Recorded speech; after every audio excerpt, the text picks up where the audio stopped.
La crise de la dermatose nodulaire contagieuse. Élément de compréhension et d'analyse anarcho-syndicaliste par la CNTAIT. La DNC, qu'est-ce que c'est?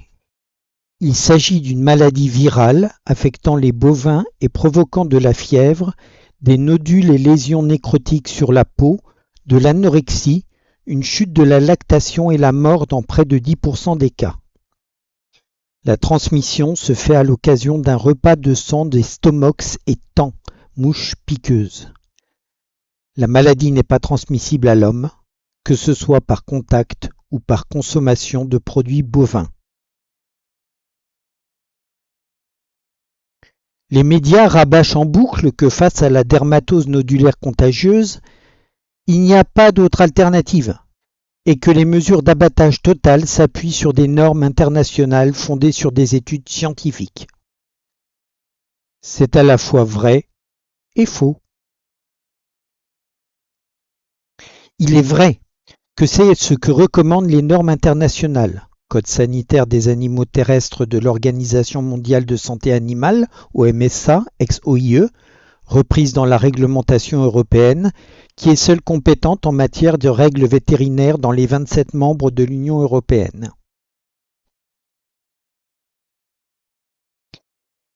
Mais il faut bien avoir en tête que ces normes ne sont pas des normes sanitaires, mais des normes commerciales. Le but des normes de l'OMSA, et donc de l'Union européenne, n'est pas de protéger la santé des animaux, mais de garantir la libre circulation internationale des animaux et de leurs produits.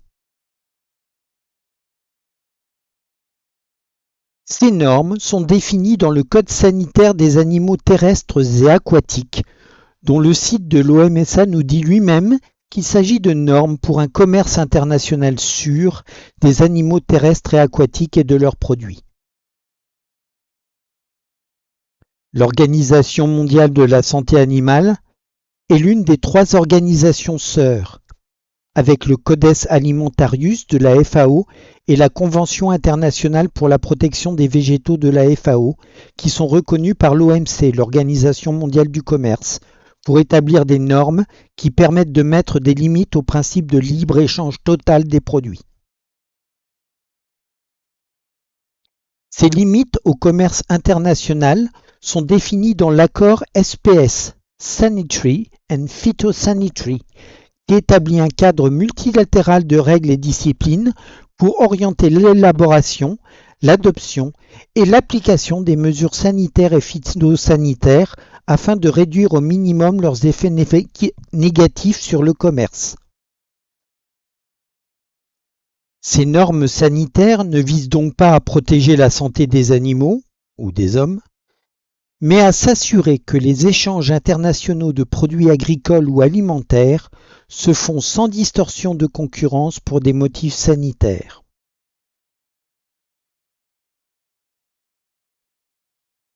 Car le nœud du problème, en ce qui concerne la DNC, se trouve dans une question économique et non sanitaire. L'élevage bovin-viande en France est organisé selon 2 modèles économiques totalement différents. Ces modèles ne sont pas en compétition et cohabitent entre eux. Le modèle dominant est celui de l'élevage de jeunes animaux, broutards, animaux de 6 à 12 mois, qui sont ensuite envoyés en Italie où ils seront engraissés pour y être abattus. Ce marché représente plus de 1 milliard d'euros annuels d'export. Le second modèle économique minoritaire est celui de l'engraissement en France pour le marché local. Le premier modèle est plutôt celui de grosses exploitations localisées notamment en Bourgogne, Charolais, Limousin, Limousine et centre de la France, Charolais et Limousin.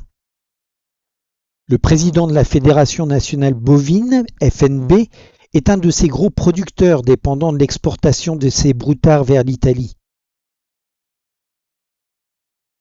Le second modèle est plutôt celui de petites exploitations, notamment dans le sud-ouest, Occitanie, Nouvelle-Aquitaine, et ils ne sont pas tributaires des exportations de broutards.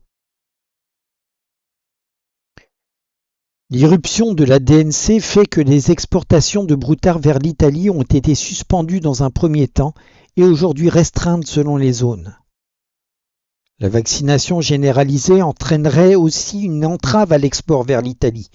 Les régions italiennes qui ne sont pas affectées par la DNC refusant l'importation d'animaux vaccinés. Les deux modèles économiques qui cohabitaient jusque-là sont devenus antagonistes, l'intérêt des uns n'étant plus compatible avec celui des autres. C'est exactement ce qui s'est passé avec l'influenza aviaire dans les filières volailles, où les intérêts de la filière poulet et ceux de la filière canard, foie gras, étaient antagonistes sur la question sanitaire. Les autorités n'accordaient de crédit et d'intérêt qu'à la filière poulet, et notamment elle, premier producteur français et l'un des leaders européens. Il a fallu 10 ans d'abattage systématique et des indemnités records de 1 milliard d'euros en 2023 pour que l'État accepte d'envisager de changer de paradigme sanitaire en autorisant la vaccination. Alors que les vaccins étaient prêts depuis plusieurs années et que des entreprises de vaccins françaises avaient fait des offres de production. Or, il s'est avéré que ce changement de paradigme ne s'est pas accompagné d'une explosion d'influenza, au contraire. Même s'il y a plus de cas cette année que les années précédentes, il y a un consensus aussi bien scientifique que professionnel que, sans campagne de vaccination, les dégâts seraient beaucoup plus importants. La bataille des normes qui se joue aujourd'hui est en fait une bataille pour le modèle économique. Soit on privilégie le commerce international et transfrontalier, soit on privilégie l'économie localisée.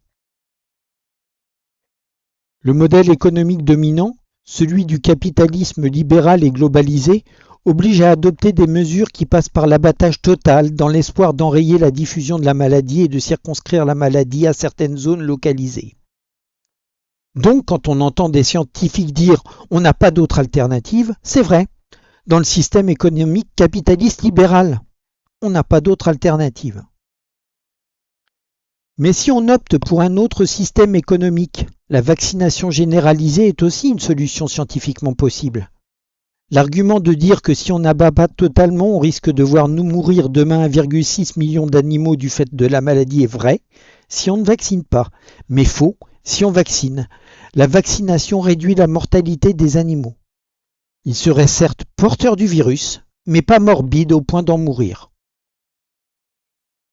Ceci étant dit, même si on vaccinait totalement, on resterait dans le cadre d'un capitalisme localisé et souverain, mais qui ne changerait rien à la condition des éleveurs, qui resteraient tributaires des entreprises d'abattage, le groupe B notamment, et des 5 distributeurs en France qui font le marché et les prix, et étranglent les éleveurs qui sont pourtant ceux qui créent notre alimentation. Ce ne sont pas les vaches qui sont malades, c'est le système capitaliste qui est malade. Capitalisme qui, par sa recherche effrénée du profit, fait se répandre les maladies au gré des routes commerciales, est la cause du réchauffement climatique qui entraîne diffusion de vecteurs de maladies, etc. Le vecteur de cette maladie mortelle du capitalisme est l'État, qui lui sert d'instrument pour imposer son pouvoir via les lois et surtout son système répressif. Ce qui s'est passé au bord de Surarise n'était pas une mesure sanitaire, mais une démonstration de force de l'autorité de l'État.